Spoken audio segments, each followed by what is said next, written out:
Quakers are so fucking square. Yeah. Wow, shots fired at all the dentists out there. Next time I get a cat, I'm naming it Cat Wallet. Oh my god, yes.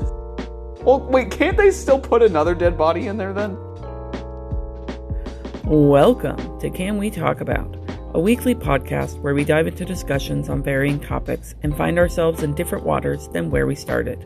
I'm CatEaterr, my co-host is Johnny5. Today we discuss fashion in baby America, terrible lawyers, and the longest unsolved murder in U.S. history. You can email us at cwtabout@gmail.com, and we hope you enjoy the show.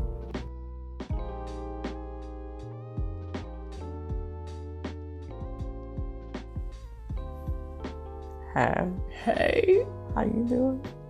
I'm actually doing pretty all right. You know what? Yeah, it's been long enough. It's weird when we put it on. Yeah. Yeah. It's weird. It's like I can feel the presence of the record. I know, it used to be like, all right, what we doing? Hey, yeah. And now it's like, hey. Okay, so is this a kiddie pool episode? Welcome, hi. This is so good. This is such a good start. Love it. This is what editing is for. Yeah. Get your floaties on. We're in the shallow end today. Sort of. I mean, it's kind of a deep dive into a very specific thing, but it's only going to be one episode, so it's fine. Yeah, what do we got? So I did this book called Duel with the Devil by Paul Collins. Came out in like 2014, 2013. I can't remember. But it's about this murder trial that Alexander Hamilton and Aaron Burr ended up teaming up on. There was also a guy named Henry Livingston on the team, but he mattered less to the whole thing because Alexander Hamilton and Aaron Burr are like political rivals and stuff. But watch Hamilton. You'll know.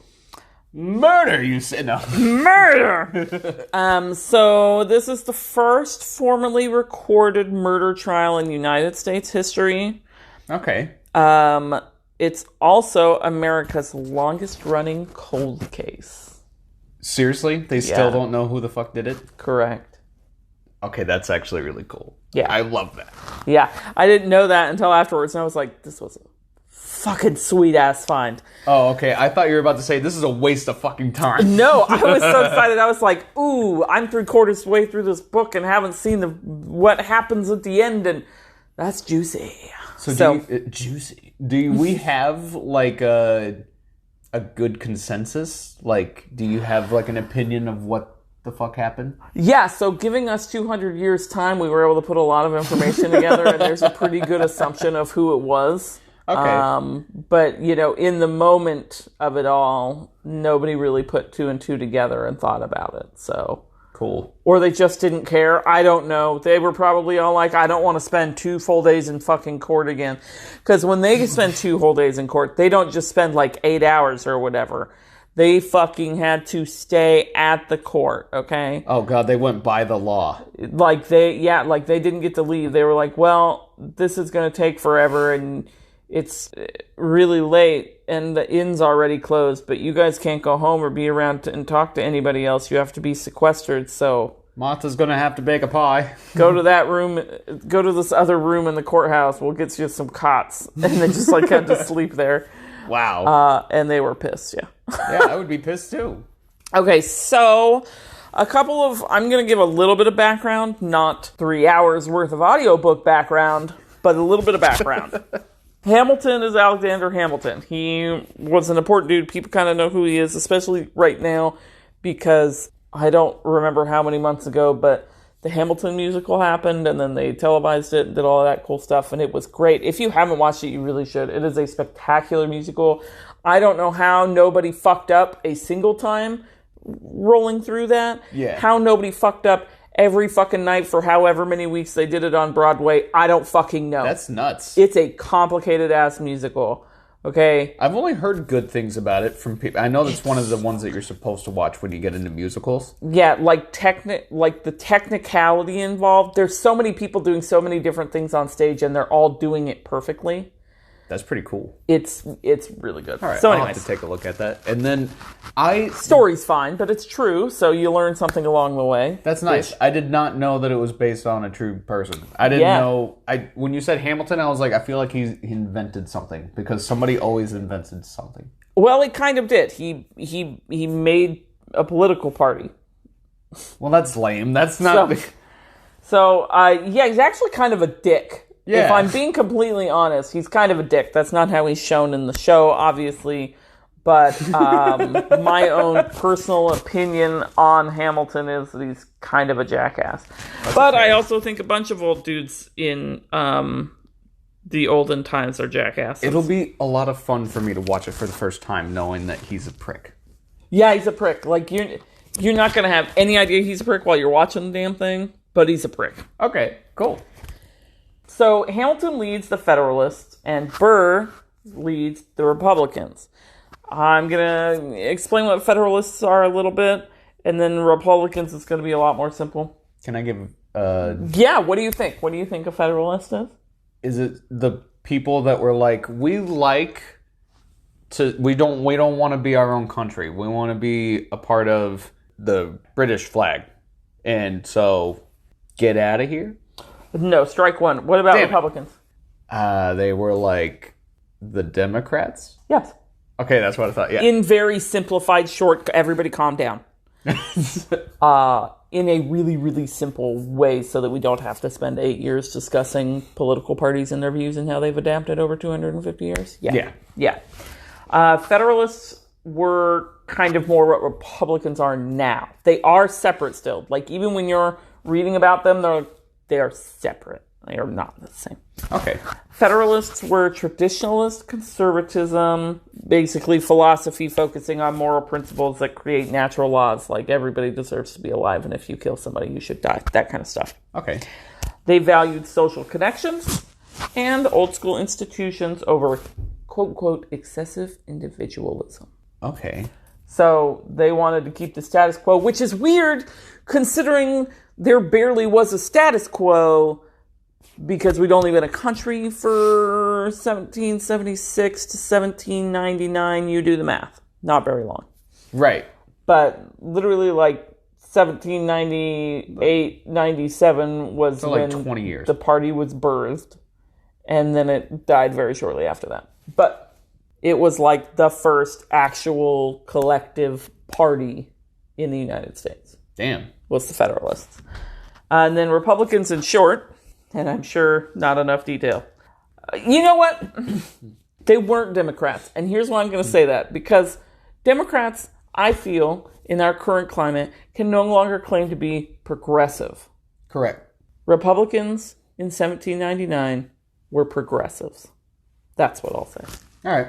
Yeah. Anyway, so these two were also lawyers. That was like their whole jive. And from what everybody says, they were like damn good ones. And just kind of, I don't know, keep that part in mind. That they're really, really good lawyers. And that they're both lawyers, but they're from different political leanings. And so, like, they bat really heads a lot. Yeah, they're fighting for not just this particular case. They're fighting for their right train of thought or whatever the fuck. I'm assuming. Well, and there's also, I don't know, Aaron Burr, sorry, not Alexander. Burr. Aaron Burr is also, it's weird how hard it was for me to remember his name because it starts with 2 A's and ends with 2 R's, and you'd think that would somehow, like, make it memorable in my brain, but it just didn't. But he's also, like, kind of mixed up in the whole thing in a weird way.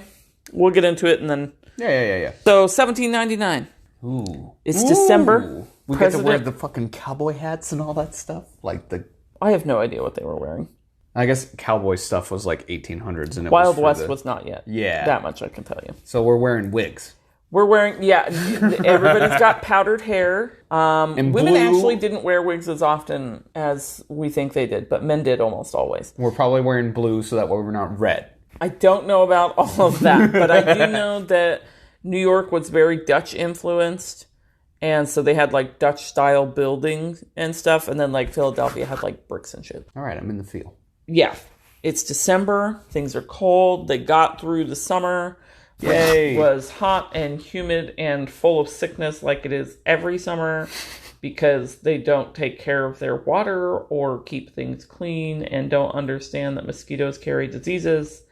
Malaria. And so in the summer, all these people fucking die. Like they're like, oh boy, here comes summer. Everybody's gonna get sick. Like people leave town. Hate that bitch. No. People leave town. In the boarding house that these people live, there's the married couple that owns the boarding house. And in the summer, the wife leaves. She's like, fuck y'all, I'm out. I ain't getting none of this shit.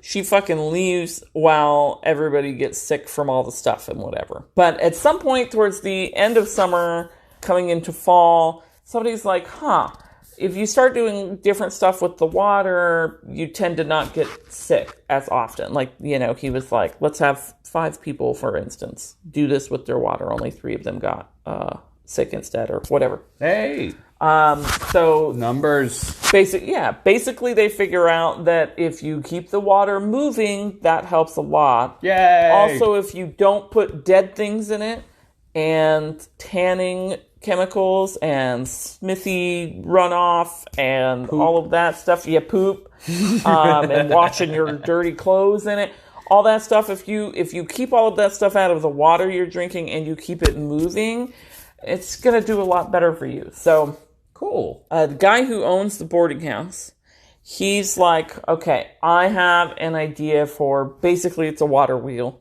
and it's an invention at the time. They're gonna copyright it and all this jazz. And there's a spring up the way. So we'll put the water wheel by the spring, and this will keep it moving and pumping and doing all of that. And then we'll bring pipes in, and we'll lay them down into fucking New York so everybody can have some fresh water. And they're like, great, that sounds like a great idea. And then all the people that are in charge of how that shit happens all get together, and they're like, pipes cost a lot of money. So They got like wood. Yeah, they're so like, one of the one of the companies that's providing the money and then arranging the work and everything is Burr's company. I can't remember what it's called. It's like the New York or the Manhattan. I don't remember. Manhattan Project? Something like that, yeah. Honestly, yeah, something like that. Oh, wow. Okay. So they're like, okay, since we're like funding this and stuff, I think it's called the Manhattan Company. I don't remember. Good enough. Yeah. They do pipes and shit. They're like, let's use wood. Oh, wait. Okay, I was just kidding. Like, they used wooden pipes? Oh, yeah. Yeah. So that's stupid. It's like 1/6 of the price of metal. You're trying to sell me a wooden pipe. Well, is there anything more American than cutting corners for the bottom line? Why didn't we just use rock? Like I also was wondering that. I'm like, why don't we just do stone? Like, I don't understand why it had to be wood. But like whatever. If we're just maybe going based time, off... Maybe stone will take longer. Well, look, I've played Minecraft, which is right? Also money. And it takes like a little bit more time to cut some stone in that game. In the game. Than wood. Okay. Unless if you're using a shovel on a tree, then that's not really a good idea. So they end up hiring this guy. Well, first of all, they kind of just say, like, fuck you to the guy who owns the fucking boarding house that had the really good idea. And they're like, we're just going to do a shitty pump and the wood pipes and everything's going to be great. It'll be a few years before we have to replace a pipe. And it's like, yeah, or you could nearly never have to, but whatever. We don't have to think 4 years down the future. Nah, that's somebody else's problem. We'll be long gone before then. Yeah. So they end up hiring Ezra Weeks, who is like a big carpenter, architect guy in New York. I was thinking Ezra Mole. They hire him to get a bunch of wood or trees and then bore them out to make the piping. And also help lay it all down and do all of that jazz. And he has a brother, and his name is Levi Weeks. And he's his foreman, and he does a lot of the work for him as well. They're Quakers, I believe. Quakers? And they are, like, well-liked people in the community, and... They're the Mormons of the time, yes. Do a good job. Yeah, man. Quakers are so fucking square. Yeah. Do you know they couldn't even go under oath? They can't go under oath. Like, they can't, in a court of law, do the oath. Because... It's against their religion. Oh, I wonder if that's the same thing with Jehovah's Witness then. Huh. I don't know. I do not know. No fried dough here. Now, some details on other people that are in the story as well. Also in the boarding house are some other Quaker people. So the people that own the house have like 2 nieces and then their own daughter or something like that live there. The daughter's name is Catherine. One of the nieces' name is, I think, Mary, but God, I can't remember. There's a lot of shit to keep track of. And then the other one's name is Gulielma. You can't forget that. Gulielma Sands. Everybody just called her Elma for obvious reasons. She was kind of a sickly gal. She was on, I can't remember what it's called, the nice opioid at the time that everybody would take drips of. I was going to say painkillers, but basically, a legit painkiller. Yeah. All right, cool. Yeah, back when it was just like the clear liquid, and you take a little bit. It's banana leaf. So she was on that rather frequently. Laudanum. And she would, fall ill frequently and things like that. Levi lived in the boarding house as well with them, and he would take care of her when she was falling ill and such, but she would also do the same for him. Like, they had a really good connection. Aww. There was nothing really officially saying that they were courting one another, but they were just good friends. They had a really good social dynamic with one another. Well, good. Yeah. And, several times people are like, are those two going to get married or what? But, like, they never really addressed it or anything like that. Get off their back. Jesus. Then, December 22nd rolls around. And Elma tells her cousin that she's going to get married to Levi, like, that night. Whoa! That's not just friends. Hold up. Right, but, like, and people were like, you guys are definitely, but they never really said yes or no either way. Right. But they were close. I bet peer pressure got into her head. Maybe, or it was maybe just like logical, like, well, we get along well, we might as well. We're in a time where I don't know how much people actually married for the freedom of love so much as convenience. Yeah, like this is almost 1800, right? Yeah. So, or it on is. On the cusp. So, is marriage already a tax deductible thing? Right. Maybe, because nothing changes ever. Before December 22nd, though, I do want to note that George Washington died.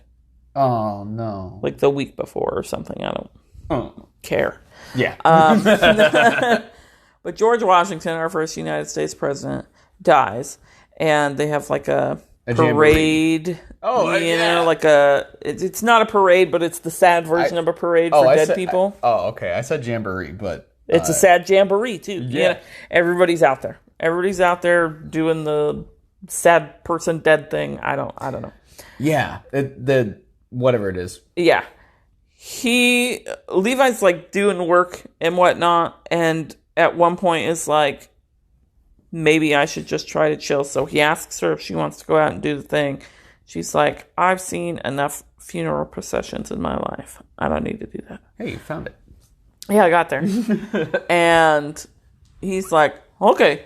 And he just goes back to work or whatever. He goes out there and checks shit out, and then people see him out there and all of that jazz. And then she goes up to her cousin Catherine and is like, we're going to go get married tonight.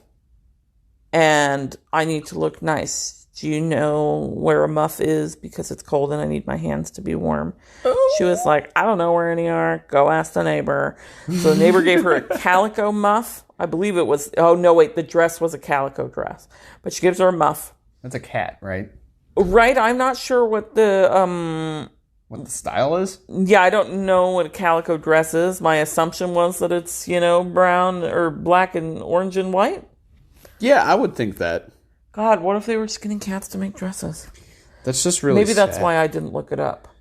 Oh my God. I put in calico, and all it's got is calico for Oregon. So calico dress.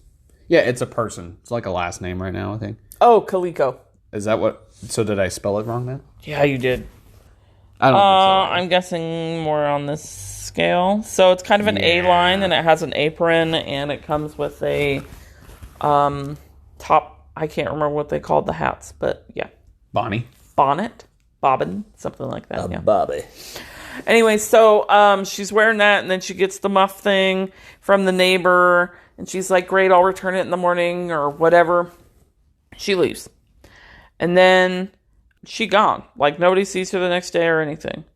The one that's supposed to make the dress, or Elma? Elma. Shit. Yeah, so Elma gets dressed in her finest wares and leaves because she's gonna go get married to Levi. Milkman. But she never shows back up. And the muff that she had been wearing, a few days later, this boy finds it by a well called the Manhattan Well.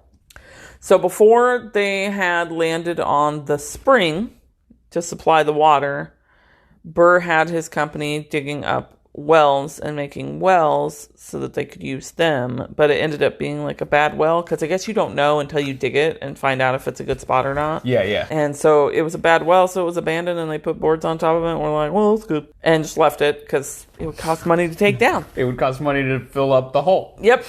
So they left it as it was and moved along. But his company still owned the well. That's just really convenient. So he's for like... anybody trying to get rid of a person. Yes, it is. But he's also like, this is really bad. I don't... One, because it's a reminder of the embarrassment of a failed venture I did. Oh. And two, because my name is on this thing that a dead kid was just found in, you know. So he's like, Does he try to sell a really bad well? No, that's so funny you say that, though, because they made reference to him doing, like, some weird thing where he, like, sold a guy a bridge or some shit. And I'm like, I thought that was a bullshit story somebody said about some guy selling a bridge to somebody. But he really did that to somebody. I love that so much. Who was it? Oh, it's somebody that matters, too. I can't remember who it is now, but it's, like, an important person that he did that. Like, the name was recognizable to me. Yeah. Like, he turned into a president or some shit.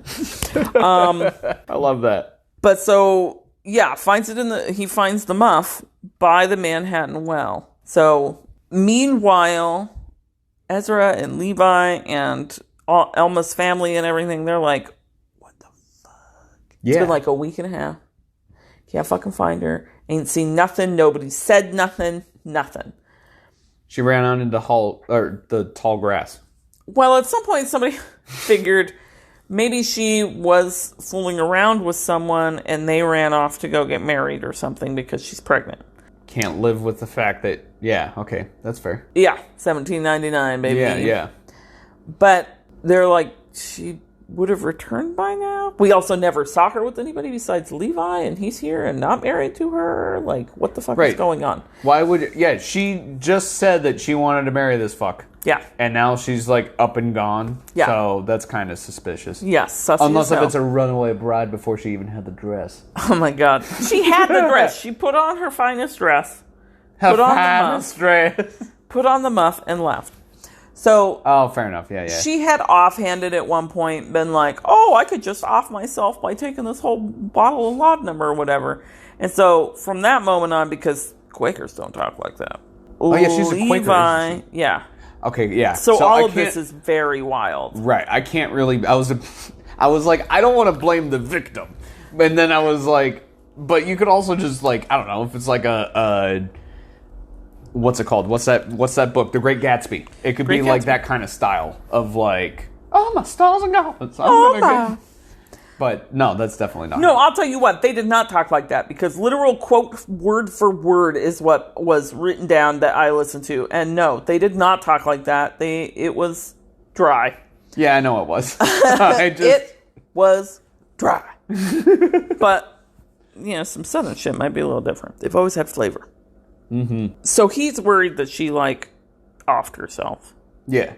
So he goes to the dock master, or whatever the hell it's called, and is like, I need you guys to pull the area right here and see if she's in here. Yeah. In the harbor. Harbor master, there we go. If she's in the harbor. And he's like, well, why would you think that? And he's like, well, because one time she said this thing, and that's not something we joke about. And also she's been missing for a week and a half, and we're a little fucking concerned. And so he's like, yeah, okay, we'll do that. And they don't find her body in there or anything. And so they're like, what the fuck? But then they're at this, like, sort of event type thing. Oh, New Year's. It's New Year's now. Hey! And for all the okay, there. So it's New Year's Day. He sees a lady with the muff that the next door neighbor had lent Elma. Now, could this be a different Lent that is the exact same? Like, was she, like, busting them out like a production line? No, like, it was her own muff that she lent Elma. She didn't make them or anything like that. And the lady had been like, the fuck is my muff? And they're like, wherever the fuck Elma is, I guess. She ain't been back, you know? Holy shit. But so they all, you know, they were like, the muff, what the fuck? So he goes over and he's like, where the fuck did you find this muff, you know? Where's my daughter? Where have you found this? And they were like, oh, our son found it by a well. And I'm just going to throw this out there real quick. I am going to continue to mess up the relations between these people. That's fine. And I love it. Yeah, that's fine. No, she didn't say by a well. She said, oh, my son found it for me and brought it. So then they go and they find the son. And the son's like, oh, I found it over by the Manhattan well. So then they go and they look at the well. And I don't fucking know. He's a kid. He is a kid. Okay, that's all I needed to know. I was like, is this a kid or an adult? No, he's a kid. And this is Ezra. He's going to the Manhattan well. And he goes with, I don't remember who. And they go poking around. And they pull the well, which is sticking a pole down there with a hook on the end of it, seeing if they can find anything. And they got blood on the end of it? No, but they hit something, and then they pull up a dead body. Upon further action, they end up removing Elma Sands from the well. I want to note that the dad of the kid that found the muff, came to the well when he found the muff and was like, what the fuck? And there was like a board askew, and he looked and didn't see anything there at the time. That's just strange. Yes, that's weird. So there's two possibilities there then, isn't there? That means that either the dad was the killer and, I don't know, he's just full of shit. Or two, the person killed them and then waited till it was safe. I'm not good at this stuff. No, do it. It's fun. It's fun watching you theorize. Especially because there's no official answer. That's what pisses me off. I guess actually, no, that's a good thing because that means that I can be right. Doesn't matter. All of them are correct. And so everybody's looking around and they're like, okay. Fuck. Anybody got anything? They're like checking her out, you know, and they're like, what are you seeing? What's, you know, they have like a medical examiner come and check her out there at the well. Oh my God. But that's before modern medicine. Oh, yeah. So they're like, yeah, she's dead. And so they take her to the medical examiners or whatever. But like in the crowd of people, this whisper begins, and they're like, it was Levi. It had to be Levi. It was Levi. Hell yeah. So then the sheriff or constable or whatever, some person that represents the law, along with like some other people, go and find Levi at work, and they're like, hey, come here. Oh, we haven't established that he makes pants for a living, right? He does not make pants for a living. He makes pants now. He makes pants. I haven't made that joke yet. Buildings. Is it Levi with a Y? Nope. Okay, good. Yeah. He makes pants. Yeah. It really could, yeah. Well, you know, if you mix the letters around in his name, it's evil. Fuck yeah. Oh my God. Wow, we got new evidence. Holy shit. Anyways. So Ezra and the guy who represents the law and stuff are like, hey, you gotta come. And he's like, oh, no, it's her, isn't it? Did you guys find her, you know? And they're like, well, yeah. Well. And he's like, was it at the Manhattan well? And they're like, that's weird that you would ask about that specific well since you had no idea where she was, but let's go check her out. Caught in the act. Oh. So they go down to the medical examiner place or wherever the hell they do that sort of thing. And it's just in a barn. They're like checking her out. Well, no, there's like a shop window and shit because they put her on display for a few days. I know. Yeah, man. Look at this dress, though. No joke, dude. They're like, is this Elma? And he's like, that's Elma's dress. And he's like, I don't want to look at this dead body. And they're like, look at her. And so he looks, and he's like, that's Elma. And they're like, great, you're under arrest. Yeah, does he even cry? Like, is he even man, sorrowful? I don't know if people even ever cried at this Yeah, that's fair, that's fair. They had so many people that she was like the 5th person that in his life during that week that had passed away. Yeah, that's fair. Yeah, they like I said, tall grass, like gone forever. They check her out. They find some dark spots and things like that, but nothing crazy. And they're all like, "Oh, she must have gotten killed because she was pregnant."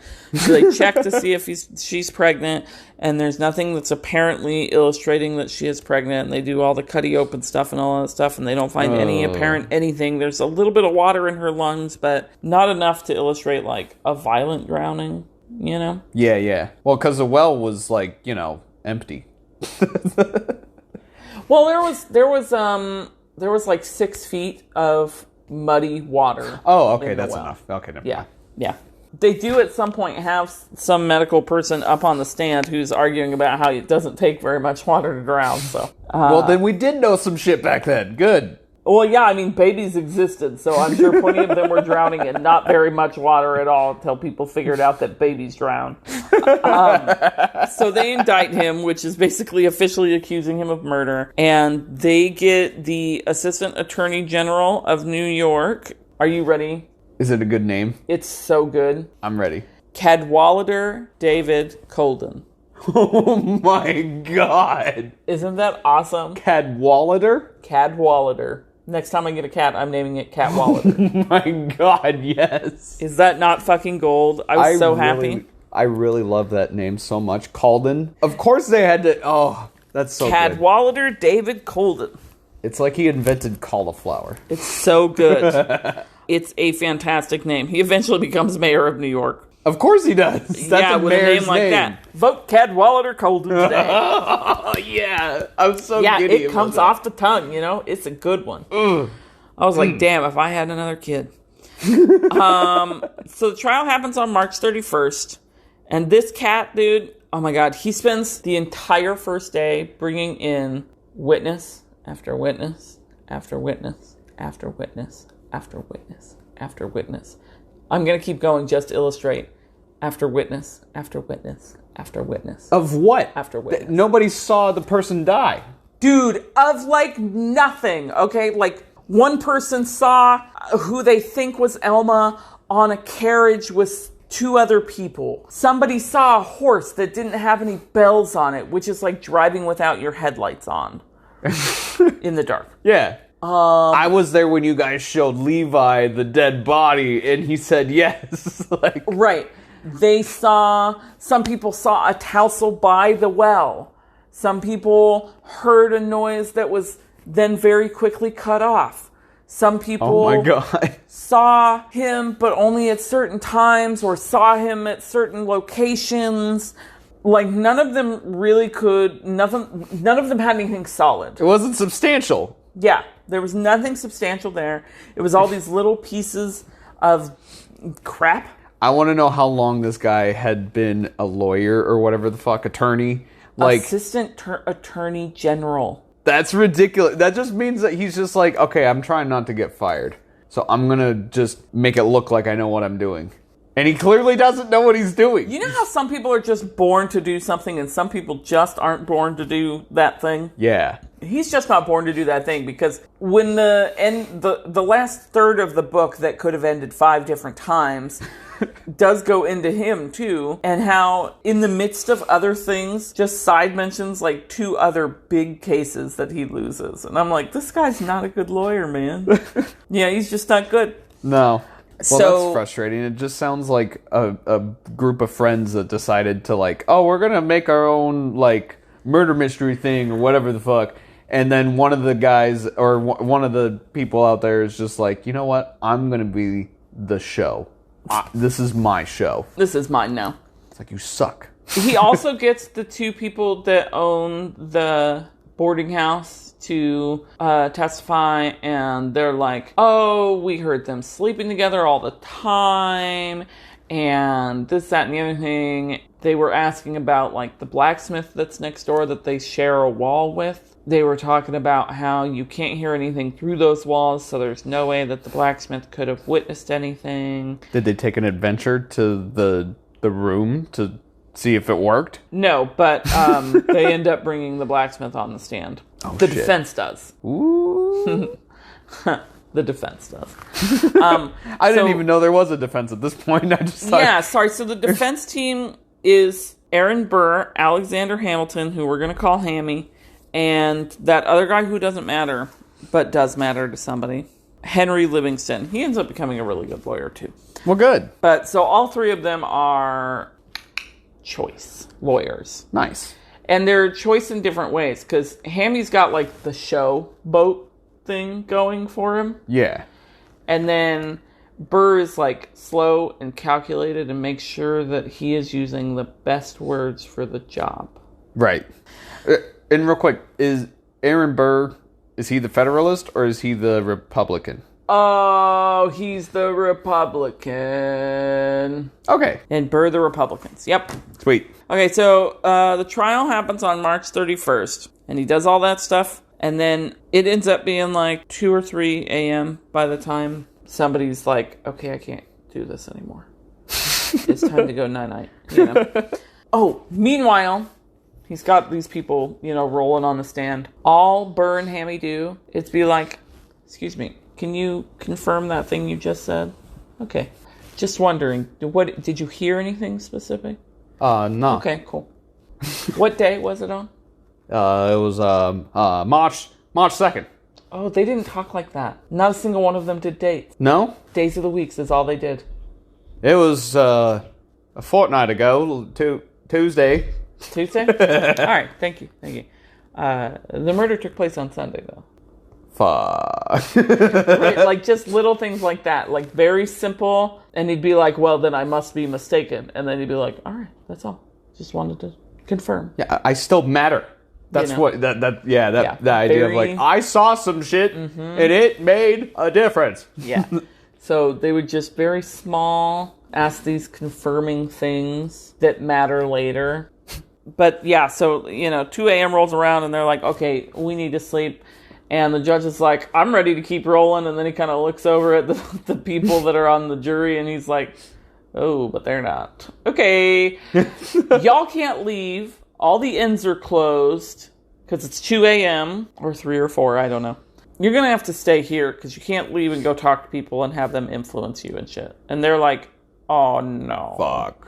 Jeremiah's got some good brew, though. Right. So they're like, okay, here's what's going to happen. Y'all going to have, I don't know, bread. And here's a cot. And y'all can go stay in this room that's got a bunch of art classical paintings. Good night. So they all have to stay in the fucking courthouse. That's a fucking party. And they fucking hate it. And they are fucking miserable. Then they reconvene at like 10 a.m., I think is what it was. And they all sit the fuck back down. And he rolls in more witnesses. And more witnesses. And this is Cadwallader. Cadwallader. Yeah. Oh my god. Oh my god, that's so stupid. And finally, he gets to the end of his whole thing, and he's like, okay, my closing statement is basically me quoting this guy.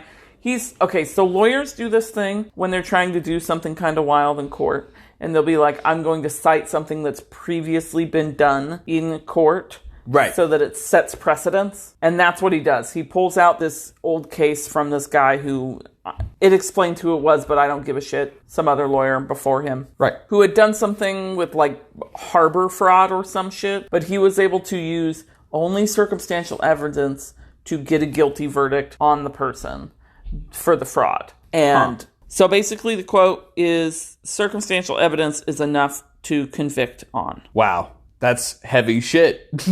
Yeah, that's the synopsis there. And then, now Hamilton and Burr are familiar with the case he's using, and they know that it wasn't for a capital crime. Right. You know, it was just for fucking fraud. And the precedence has to be related to the thing that you're doing, but they may understand that, but would the jury that's, you know, shopkeepers and they're people that matter in the town, but they're not educated like that. Yeah. So they don't bother even being like, well, now, blah, blah, blah. Because they know that the people that are sitting here watching this aren't going to fucking understand. They're not putting any puzzles together. They're like, they just want to get the fuck out of there. Yeah. Yeah, and they didn't want to be there to begin with. So. Wow, that's a whole strategy. Maybe that's his strategy. I'm just going to bore the whole, crowd to death. And then they'll just agree with whatever I say, so that way they can get the hell out of here. That makes sense. It's fucked up. I'm not a fan. Not a fan.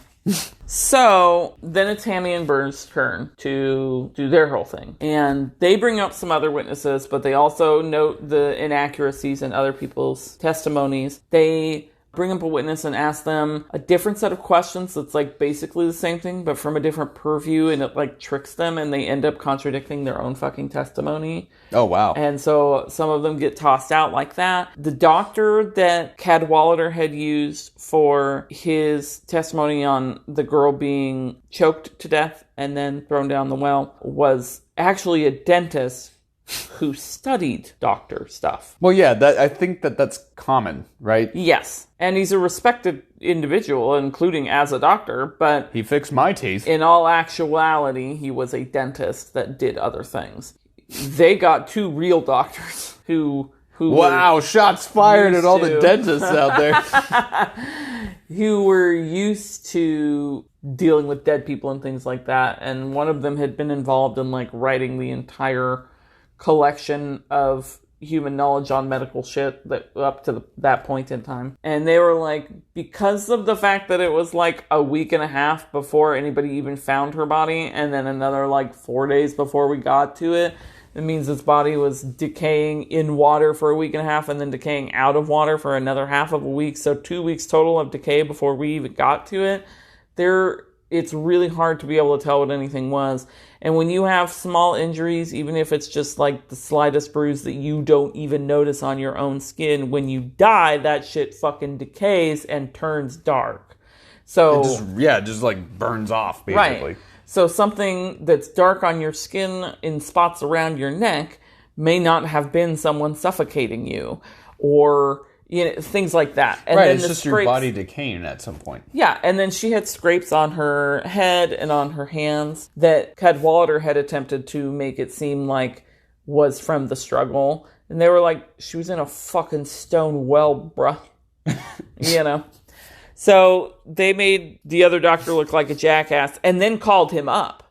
And they were like, now, isn't it possible? They did that whole thing. Yeah. Is it possible? And he's like, I suppose, and I do suppose it had been a really long time before any of us had been able to get to the body, so any accuracy put into assumption on what we were guessing was cause of death is too much assumption in the accuracy. Like, it's a guess.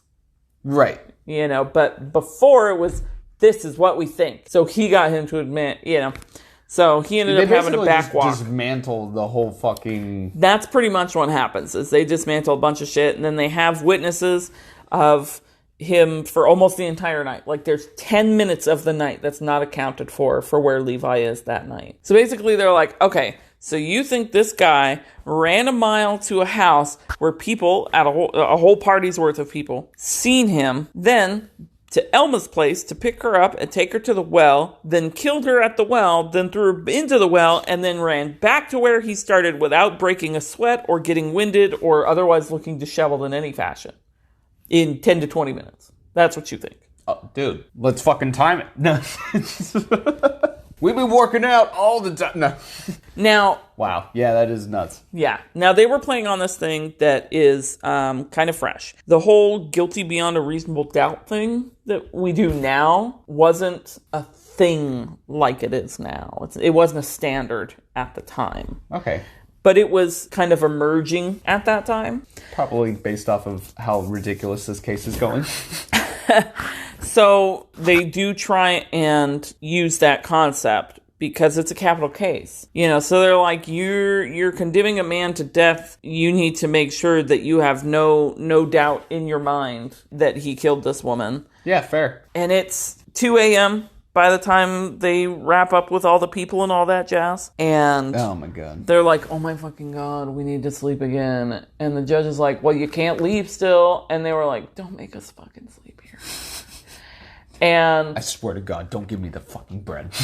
So Burr turns around. Oh, I missed one spot, just real quick. Is Burr about to kill everybody? No. So at some point in the middle of this, during the defense asking people questions and everything, they're like, where the fuck did the whole assumption that Levi did it even come into play? Right. And, you know, somebody at some point's like, well, I heard it in the crowd and it seemed to make sense to me. Well, I heard it in the crowd and it seemed to make sense to me. And this guy's like, well, before everybody was talking, I heard a guy say it. And I turned and looked at him and was like, well, that makes sense to me, you know? Nobody... Hammy, being the ever dramatic one of the two of them, yeah, takes his fucking candle and turns around to this guy named something Croucher and shines the fucking candle in his face. And he's like, was it this man? And for real, he does. And he's like, yeah, that's the guy. So he has this dramatic reveal that he's the one who decided Levi was it. So then they go down a quick rabbit hole of like, now isn't it possible that Croucher did it? And then he was trying to get Levi to be the one that everybody was worried about so that he could just slip away into the dark, you know? But did he just pick the guy that's on the stand, like, because he knows, like, okay, well, the person that's prosecuting has to be right? No, I think the Croucher guy, they were in a relationship, but they weren't. And people knew that they were, like, in a relationship, but they weren't. Her and Levi. Yeah. And it's always the spouse. And so it's like a, you know, you're like, oh, well, it had to have been the spousal type role in this situation, because that's who always kills the lady is her guy. And so I think that was his assumption there. So they're feeling pretty good about things, and Burr and Hammy say, you know what? The information speaks for itself. We forgo our closing argument. Y'all can decide now, instead of having to stay the night another night. That's what the defense says? Yeah. That's fucking metal. Yeah, they're like, we don't need a closing argument. The information's all in front of you. Yeah, because it is. Mm-hmm. It's like, this guy clearly didn't do anything. Yeah, man. You guys all suck.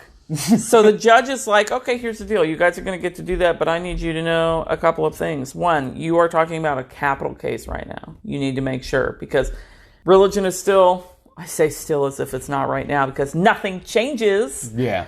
Is very tightly rolled in with the court. And it is believed that when deciding a capital punishment case, if you decide guilty and you end up being wrong, you have sinned. You are guilty of sin, and you will have retribution and whatnots in the afterlife. So he's like, you need to make sure that you're really positive on this, because this guy's going to die if you say he's guilty.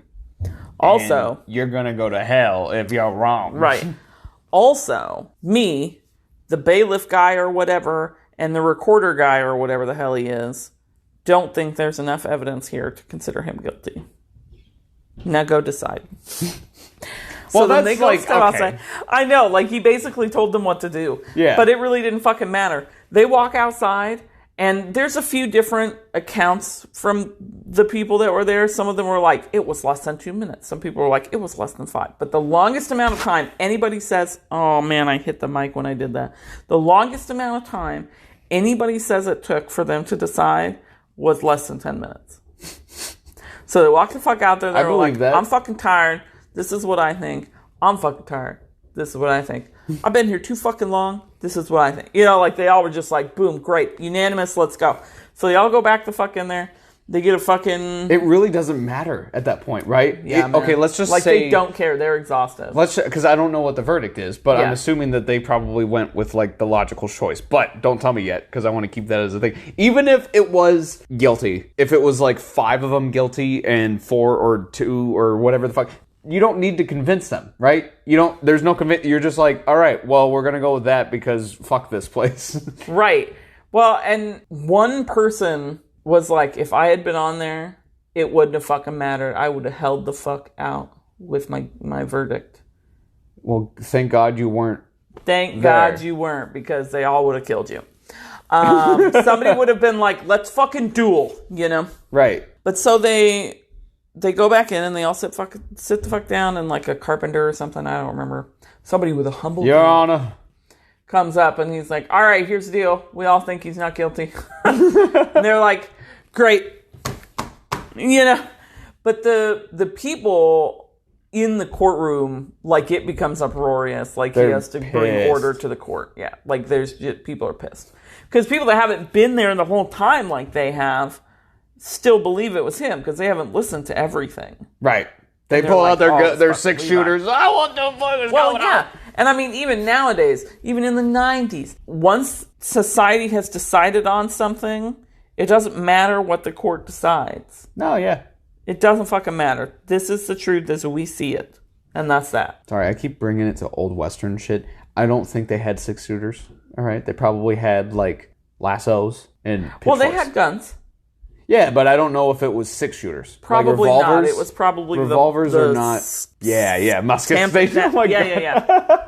Tamp it down with the ball. I want to see a rendition of that. I want to see just instead of 6-shooters going everywhere, just like the fucking muskets. Hand me my other musket. What's weird is I guess duels were out really quick too, like before Wild West, but they still did them a bunch in the Wild West. Huh. Yeah. Because for the duel between Hammy and Burr, they duel eventually, and Burr kills him. Whoa! Well, good, because he's an asshole. He is an asshole. So they say not guilty, and people are pretty pissed off about it. Like the very next day, or I guess technically the same day. Yeah. But the very next day, this guy releases a pamphlet. So they had like That's fancy. The advertisers, which was kind of like the newspaper, sort of. And then they had these pamphlets that people would make. And they were kind of like... It's trifold paper. That's fancy. Maybe it's trifold. I don't know. Oh my god, is it literally oh my god, is it just I think like it's just two, and I think they're just like this. But I really don't know. But what I do know is that this guy had hired somebody to stay there for most of the time, but of course he didn't stay for the entire fucking thing because people sleep. But he wrote down really shitty notes about everything that was happening and then took them to that guy, and while he was writing them out in longhand, so that the guy that had paid him, we're going to call him Tom, so that Tom could understand what he had written down in shorthand. Yeah. He was laying down the shit into the press so that they could like immediately get this pamphlet out with what happened in the court. That's the pamphlet that you want. It's not, though. No? No. Okay, so first of all, it was on sale for like, I don't remember, 23 a nickel somethings. But it was really shittily done because the guy barely got anybody's names and it just wasn't good. It was like a shitty rag magazine, getting it out before anybody else so that people will buy it, and then they realize that it's a really shitty done one, and then they go to the New York Times or whatever. It's like Peter Parker sucked at taking photos, I guess. I don't know. But they knew it was shitty. Like, they literally wrote, they were like, okay, I want y'all to know this is just a catch penny, which is, just a money grab. Yeah. They say the careless and inelegant style in which these are recited, we account for on 3 principles. And then I'm going to paraphrase the principles because they were long and obnoxious. We're fucking exhausted. We did it faster than everybody else. And we don't care if you like how it's been done. Like, literally, it was printed in there. I love that. We're fucking tired. We did it fast. We don't care if you like it. I love that. That's literally just somebody needed... They're like, we can't just sell a pamphlet with 10 words on it. And so he was like, okay, I got you. It was missing a bunch of stuff, including... I mean, my own rendition is missing a couple of stuff. Unless I said that the owner of the house and Elma were probably sleeping together. I don't think so. Yeah, I didn't bring that part up. There's a lot of things that I left out just because they didn't seem super key, but those things were key at the time. Wait, yes, I think you did. Never mind. But that's why they brought the blacksmith in, was to confirm some things, and he's like, oh, I heard sex on the other side of this wall. Hell yeah. See, in my head. The lady was out of town because of the summer. Ooh. So he had to have been cheating on her. But anyways. Damn. Yeah, all that drama was left out just because the guy had caught it or whatever. Huh. So Cadwallader's like pissed off about that. He's like, this is smut. He's like, this is garbage. This is bullshit. I should be able to fucking do mine. Because he had somebody very painstakingly, detail for detail, take everything down. And he was going to publish it so that everybody could see what happened. But it would be literally garbage, though. You would think. It changed literature as we know it. My God. Okay. Yeah.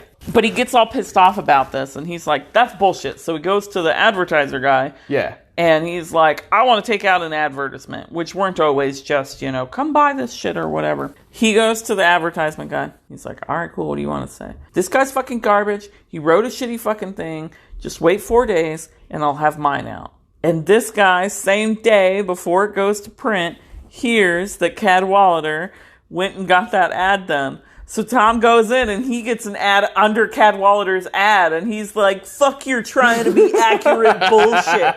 Like, literally, it mocks his attempt at accuracy. I love he's like, that. who gives a shit about accuracy? We got it done, and we got it done first, and who are you to tell me what I can write, and blah, blah, blah, blah, blah. So it was hilarious. I wish advertisements still did that. I know, wouldn't that be great? Actually, you probably could, it's just that nobody does. You would only be able to do it in this form. So in this case, rather than a pamphlet, you could only probably do it in the newspaper. Because newspaper, you need to fund basically newspapers. the advertisement thing was the newspaper pre-newspaper. Yeah. So yeah, you could do it now in the newspaper. For 5 cents a word or whatever, you know. I think We should do that just to do it.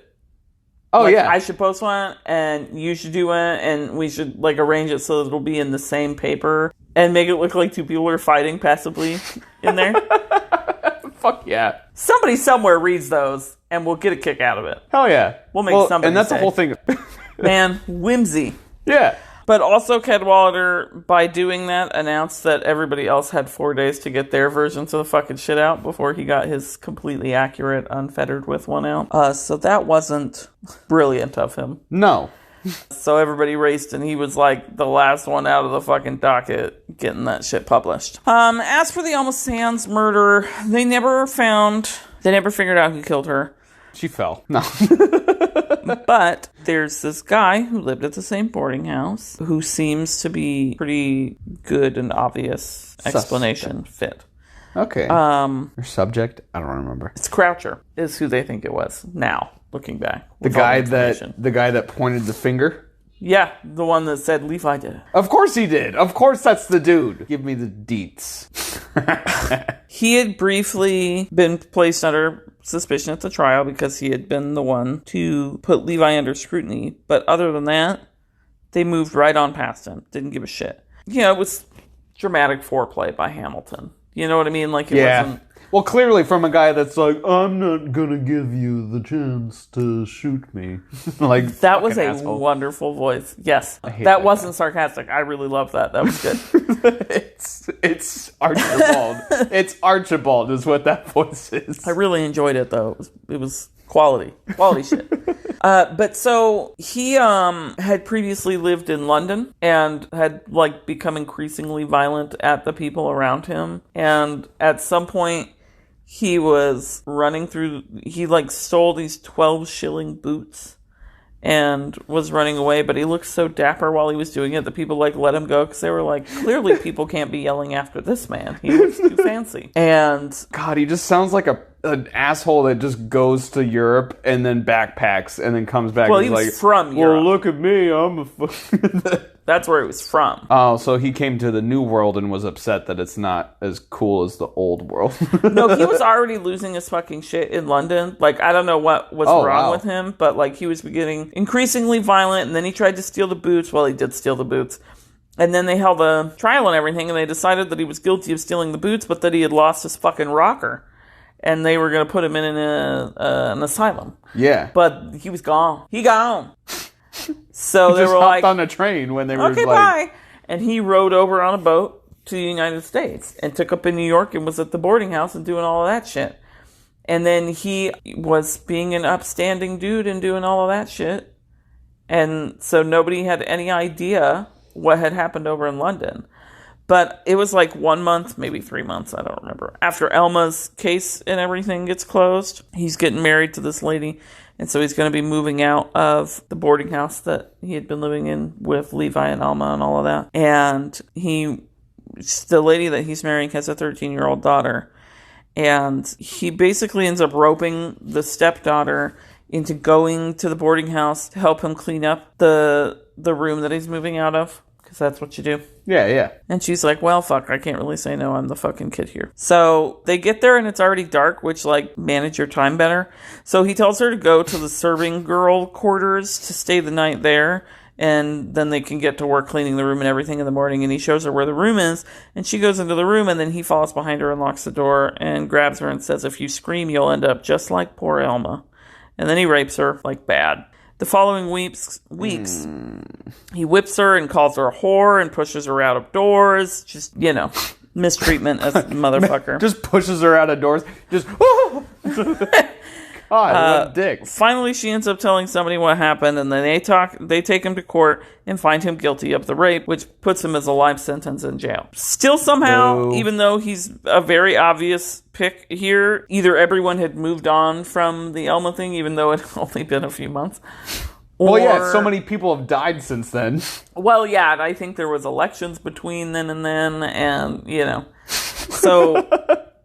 Maybe they just never made the fucking connection that this guy was living there. Nobody knew where the fuck he was that night. I believe it. I believe that. We have such short-term memory. Yes, we do. So, and with current information and understanding that we didn't have back then, what likely happened because of the small amount of water in her lungs was that she was choked out. He thought she was dead, but she was just knocked out, and he threw her down the well, and then she breathed in water because she was only passed out, and then she died.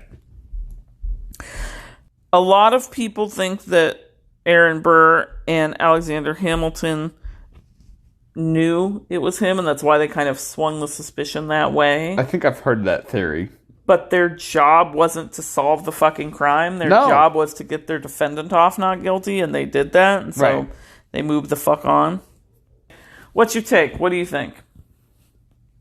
Well, I think, aside from the fact that Levi makes pants, he didn't murder her. Oh, he has a happy ending. Does he find a lady? Boy, he meanders for a while. He's aimless for a while. Like, he's trying to figure out what the hell he's going to do. That's fair. And eventually his soon-to-be wife just got murdered. Well, yeah, and everybody there doesn't trust him anymore, so he has to leave. He makes a new name for himself. Well, he does end up doing that, actually, yeah. But he kind of meanders around, and this doesn't work out, and that doesn't work out. He moves back to New York. It doesn't work out because he moves back with his fucking parents. Did he go to New Orleans? He ends Was that up a thing? going to Mississippi. Oh, damn it. And in Mississippi, he finds just like this wondrous life there. He ends up moving into one of the last ports that are left by the Mexicans when we took shit from them or whatever happened there. And yeah, brief. We don't have to. And God. Insert shrug audible. Yeah.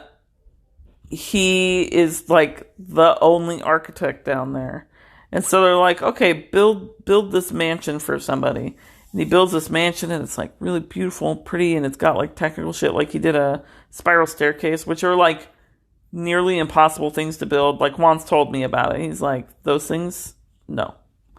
So, he builds one of those, and like he makes this beautiful fucking mansion, and they love it so much that they end up like modeling several mansions in the area after that mansion. I think I heard of that. I think I heard that on like 60 Minutes or something like that. That's fucking cool. It's really cool, yeah. Hell yeah. And then he ends up getting like contracts with the city to build a new thing at the university and a new thing at the city library, and he ends up marrying somebody, and they have 4 kids, and did they die though? He lives. Well, I don't know, but he gone done lives the life. Well, good. A lot of people died some awful shit. The judge on the case literally just disappeared. Tall grass. Very much so. Very much tall grass. Like, he's like, I'm going to go do this thing, and it's just never seen again. No evidence of anywhere that he went. Like, he just... fucking Grays came and got him, man. Like, just, he gone. And then there's one more thing. Let me think about it. Oh, Burr has a very unfortunate life for the rest of his life. Like, literally, he ends up, like, he has to buy a block of cheese on credit. Like, he's got nothing.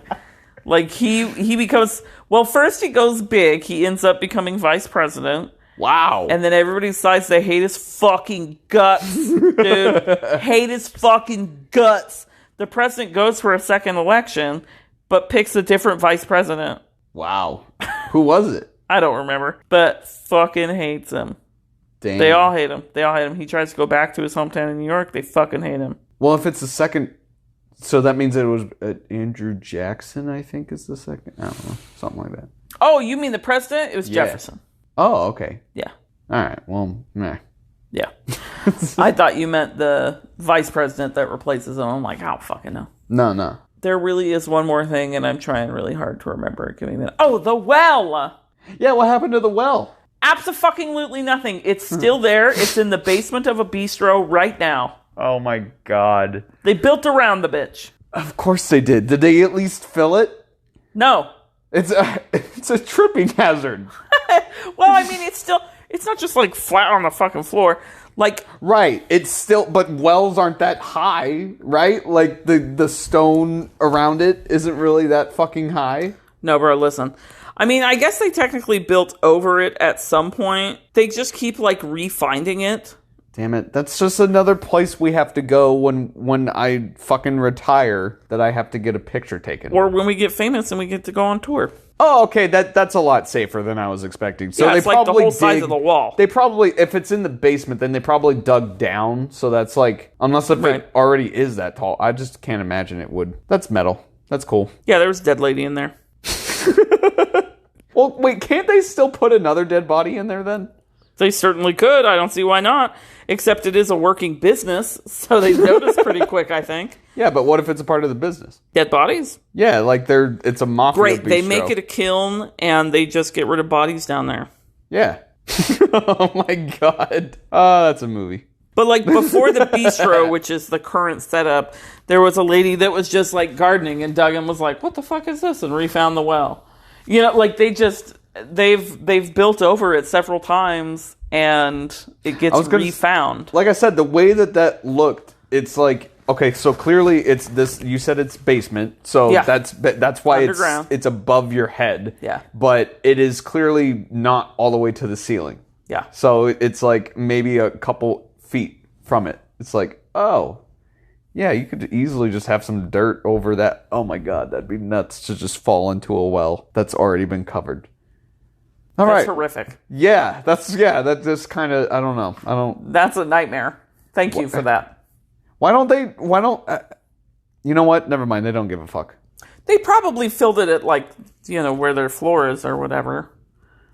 But it doesn't look like it's filled to the top. Would you like us to go to do the plugs so that way you can maybe, I don't know. Oh, you look like you have to go to the bathroom. I do have to go to the bathroom. Yeah. That too. Yeah. All right. If you want to find me, you can find me at, chess.com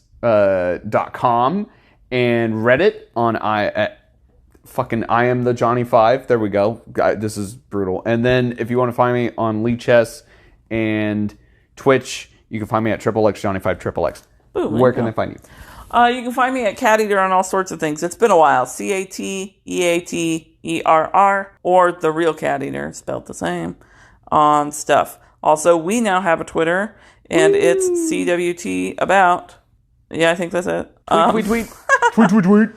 We're never going to get good at these, so just, get used to it. And you can email us at cwtabout@gmail.com. Yeah. Love you. Email me some questions, because I think some of the things I want to look up are probably boring to other people. But you're listening to this, so... Your fault, I guess.